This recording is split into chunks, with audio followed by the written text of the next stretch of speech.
So it's all to play for still. I think so. Do you want to bet against us?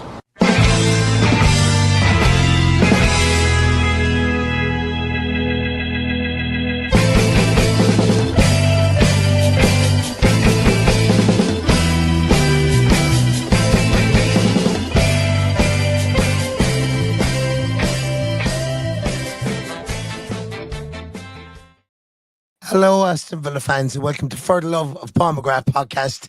We're in the 5th round, and that's something I don't think, well, I think we've been able to say it once, Paddy, since we've started this podcast, but I haven't been able to say it a whole pile of times. But 5th round, no centre halves. Who needs them? Aston Villa 2, Spurs 1. Paddy and Jay, I'll go to you first, Jay, since you're the guest. You're a guest in the podcast. How are you feeling after that game? Yeah. Do you know what? Up until the 91st, 92nd minute, I was fine. And do you know what? We made the subs. Rashford coming on, Asensio. We were coasting, and then we did our usual, didn't we? We made things a little bit nervy at the end. And I did think, please don't sort of blow it now. But yeah, do you know what? Brilliant, Neil, as you say, mate. Into the next round. First time for 10 years. Buzzing from that. Absolutely. And Paddy, you were saying you had a small bit of a wobble in the 92nd or 3rd minute whenever that goal went in. How far did you wobble? Well, I'm wobbling back to my 30s because I was in my 30s the last time we got this far in the competition. So you were slightly out on that one. It was the year we got to the final in 2015. So thankfully we came out the other side of it. And as I said before the game, it didn't matter how we got there once we got there. So that's Spurs gone. That's Liverpool gone. They will start picking each other off, and no doubt we'll have Man United in the next round at Old Trafford. Oh shit! No, there's VAR. No, we won't have Man United. We did. No, I'm delighted. I'm delighted with the win. I'm delighted. I'm happy enough with the performance. It wasn't a complete performance. The second half was probably a bit 50-50. We probably should have been further ahead in the first half and not have to worry like that in the last few minutes. And look, it's a pity we conceded that goal because I think we all would have been really, really happy. I mean, we are really happy, but we would have been a whole lot happier if that had stayed out. But it is what it is. I'm not bothered about clean sheets. I'm bothered about wins. And as long as we keep winning, we'll get over the clean sheets. Let's get to the sexy side of things in a while, okay? Because everybody in the comments are talking about Asensio, Rashford. Nobody has mentioned Daniel Malin, who was absolutely brilliant as well. Let's get on to all the up-top work in a moment. But can we please give a minute for the most makeshift of makeshift defences? A Spanish second division player comes in at right back and marshals both Son and Telles for all the game that he marked both of them. We have a Dutch under-21, I don't even think he's even in the under-21 squad still, who has come on centre-half, or our only fit centre-half, playing alongside a French converted midfielders back to centre-half and playing alongside, I'd say, 32, 33-year-old Luca Dean. And I have to say, they looked grand. They really did. I thought they looked really, really good. And Garcia, I thought myself, I looked at Garcia and I went, this guy looks like he's been playing in British football for the last 8 or 9 years. He was to the manner born, I thought. But well done to all those guys. Look, I know we conceded at the end. It was a banger of a cross, lads. And it was some finish as well. It's not like it was a fuck up on the edge of the area from a sharp pass. I just have to say, for me, just an outstanding success was that back four. And the way the back four that finished playing over an hour with Bogard and Kamara at centre half. I think that was an Emery. Emery knew that was a possibility that could have happened, and it looked every bit like he had all the trust in the world in Bogard, and he did it and he went for it, and it paid off, I think, today. What do you think, guys? Jay, I'll come to you first. I completely agree, Neil. Hats off to him. I think we saw it the other week, didn't we, when Mings went off, the effect that had immediately on the rest of the team. And I'll be honest, the way we were playing, it was sort of similar to, I thought, the way that we started against West Ham a couple of weeks ago. And then when Konsa got injured, there was that little bit of a lull sort of just after. I was thinking, I really hope we don't sort of go back into our shell sort of thing. But yeah, a Bogard coming on, I thought he was brilliant. I thought he's got a lot of similarities, I think, to Konsa in the way he plays and, his sort of calmness on the ball and do you know what I mean? Just sort of his mannerisms and look, with Kamara alongside him, what a player. to just slot in there, the way he reads the game, and he's so calm under pressure. And I think he's sort of, I don't know, like coordinating the back four almost. Okay, look, you got the world's number one behind him, so that's a bit of a bonus. But yeah, I just thought that the centre halves, in considering what happened to Consa, were absolutely brilliant. And your man Garcia there, again, you know, superb, absolutely brilliant, and solid Luca Dean. So yeah, I completely agree, Neil, from what you're saying there. Brilliant. And Paddy, how much of a part did Martinez have to play at the back there? We looked a lot more of a coherent unit, and he played well in goals as well. How much of a part do you think he had to play in that? But he has to play the part of a leader in that situation when you've got such a makeshift centre half. And you know, we're talking about how good Kamara is. Let's not forget, he's right-footed as well, playing as a left-sided centre half. Yeah, you know, he's completely off. He was caught off balance for a goal last week, and a few people pinpointed it, and I thought it was very unfair. He's just an excellent footballer, and sometimes you get caught on your wrong side. These things are going to happen. But he has stepped in and done a phenomenal job, absolutely phenomenal job. One person who may get lost, and two people who may get lost in this conversation. Number one, John McGinn, thought he was absolutely sensational tonight. Absolutely brilliant in that position. And number two, I've been giving him jip all season, but Leon Bailey probably had his best game of the season today. Fair is fair. He didn't do extraordinary, but he looked like he needed to give himself a kick up the arse, and he went at players. He took the shots on that we've been looking for him to take on all season. But I think the two of them, a special mention needs to be given to for sure. Yeah, I absolutely agree. And yeah, just on Leon Bailey as well, I was impressed with him going both ways. His attacking play, I thought, was a lot sharper. His defensive work, he came back and nicked the ball off Son and Tells a couple of times. He gave Garcia that small bit of buffer that maybe he hasn't done with Cash a couple of times this season and last. But I have to say, really, really great stuff from him. And look, and when there's competition from places, from a 3-time European Cup winner, and then on the other side, when you have, you know, Marcus Rashford, who has, you know, English caps coming out the wazoo, played in European competitions, you know, scored 20 goals in the Premier League. That's iron sharpens iron, I think the phrase is. And look, if we keep getting Leon Bailey performances like that all year, we'll be bloody delighted, I'll tell you that much. Jay, talk to me about, so in the first half, obviously, and well, for the whole game, because there was no Ollie Watkins, this was really, we had to play with a makeshift striker up top as well, lest we forget our makeshift centre halves. Tell me what you thought of Daniel Malin. I thought he did a great job, if I'm honest. I think one of the big things with Ollie Watkins is we know how good he is, and he scores goals. But the other part of his game, which perhaps other pundits in the media don't see, is how he just stretches the defence. He's constantly moving. He's a nuisance. He's a hassle. And for me tonight, Malin took on that sort of mantra and was busy. He didn't give the defenders a second to sort of think. He was chasing down, he was harrying, he was bringing other players in, linking up well with Ramsey. I was really impressed. It was funny actually, because the more I watched him, the more I was thinking, gutted we couldn't get him in a Champions League squad. But I was really impressed. And look, back to what you said as well about other players and Leon Bailey, you know, you got Marcus Rashford and Asensio coming into the Bodymore Heath this week. The levels are going to be going like that, surely. Everybody now. Morgan Rogers, again, I thought, look, we know he's been great this season. He had a little bit of a sort of a spell just before Christmas where perhaps he wasn't at his best. But, you know, for them to see Rashford, you know, look how excited we are as Villa fans and the whole of Villa Park.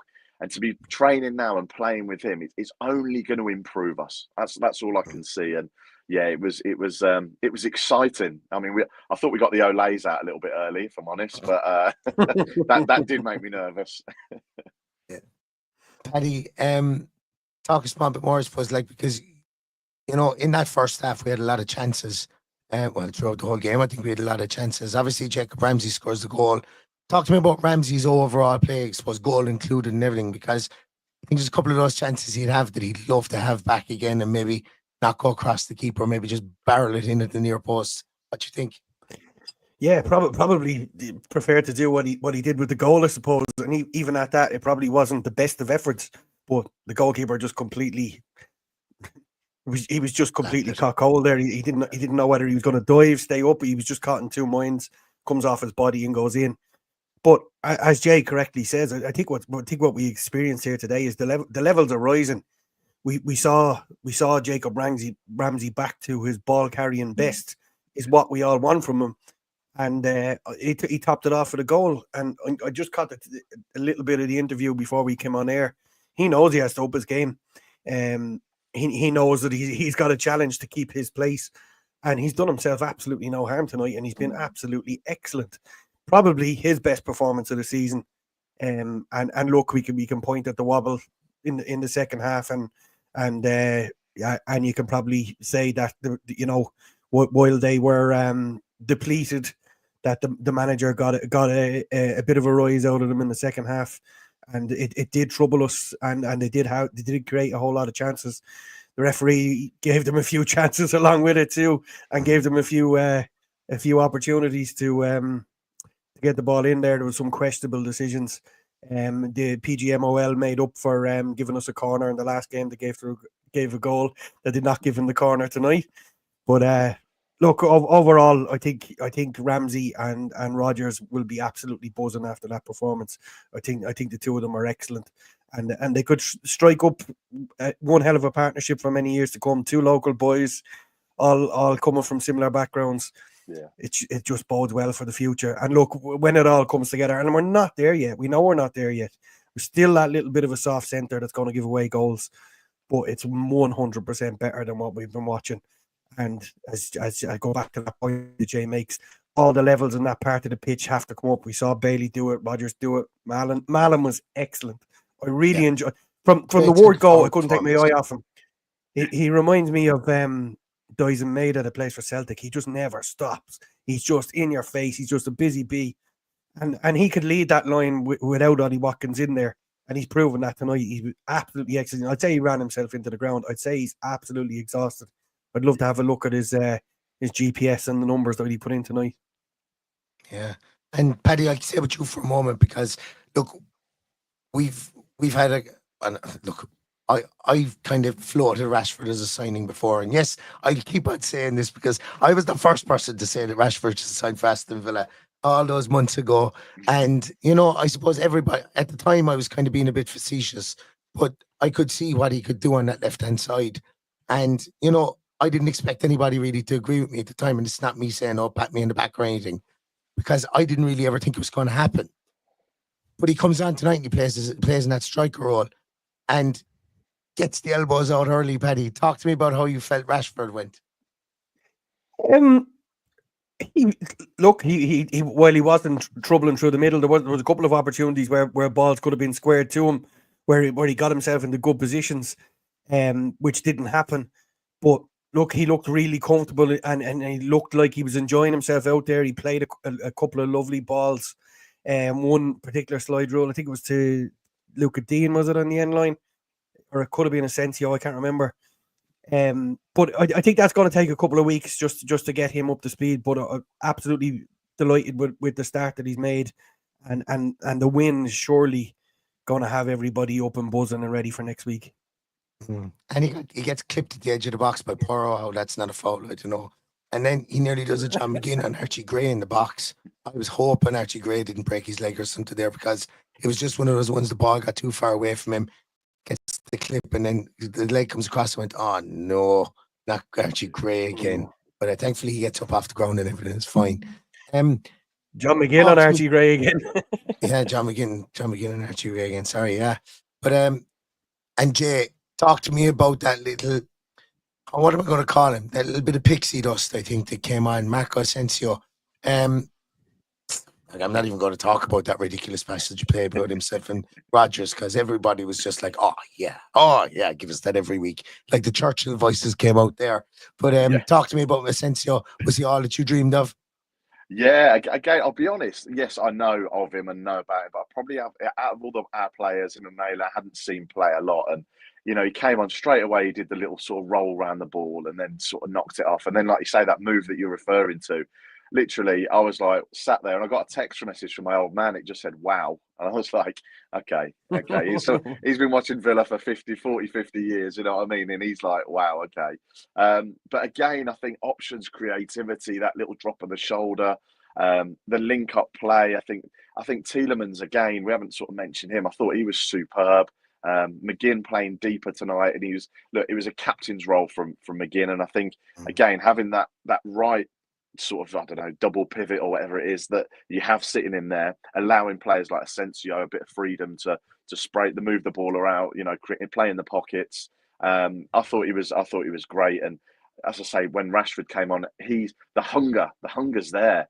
And the Villa fans, Holton, singing his name already. I love the fact that we've adopted a previous tune for Rashford now, which is brilliant. And I think Asensio's song was sung as well. And yeah, just really, really exciting, really exciting. I think if we can get a couple of defenders back fit, I really think we could kick on and make something. I say make something. It's been a brilliant season, of course it has, but actually have a good 3-4 months now to sort of round off a terrific season.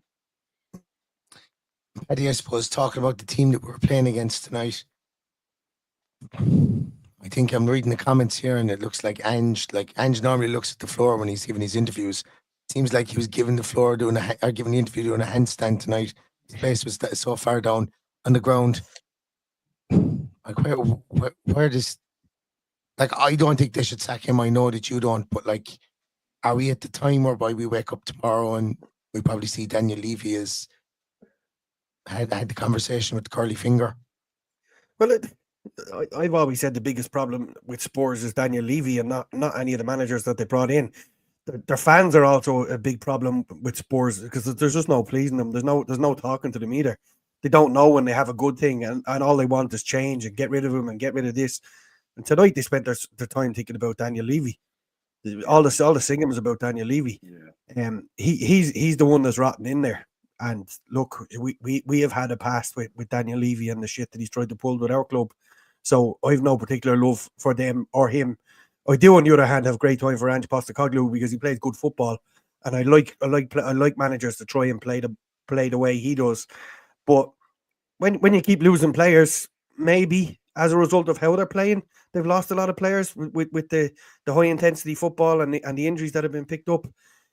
He's definitely not to blame, and we've seen what he can do with a fully fit team. And look, I really couldn't give a shiny shite what they decide to do as long as we're into the 5th round of the Cup, and as long as we can push on and stay well ahead of them and push on for Europe. Any of the rest of the clubs that don't give a shit about us, so why should we give a shit about them? I got real vibes tonight. I don't know about you guys, but I know it is 10 years since we got through that 5th round, but even Sunday night on BBC, it just took me back to that 2015, the Leicester, the West Brom, and then Liverpool in the semis. And look, I don't want to get carried away because this is Villa, but yeah, I don't know. maybe there's just something in the air. Maybe it certainly feels that way. That run. You're saying it reminds you of 2015. This getting to the 5th round and looking at who's in the draw, it reminds me of the 2000 FA Cup final as well.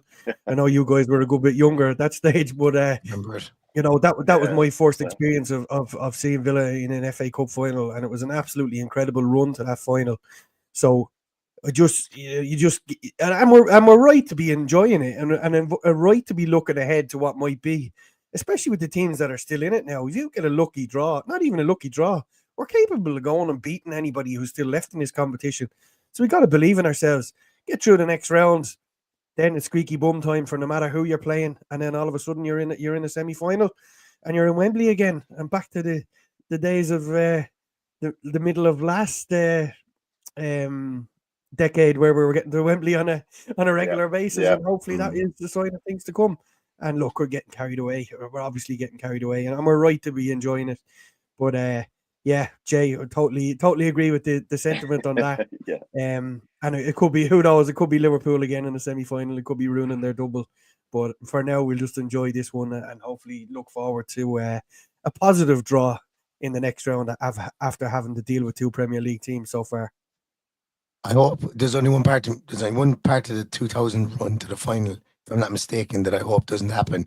I hope we don't go to penalties against Bolton Wanderers and have to have a fella come off the bench that's just coming back after breaking his neck, because that was the Dion Dublin game, wasn't it? Dublin came back after breaking his neck and he scored a penalty in the penalty shootout, if I'm not mistaken. And that's I what remember put us it was through to the it was the last FA Cup final at the old Wembley, and I remember Yeah. being there with my old man. And yeah, look, we didn't have much luck then, or 2015. But like you say, look, Plymouth beating Liverpool today. You know what a result! What a result! Some of the big boys are dropping.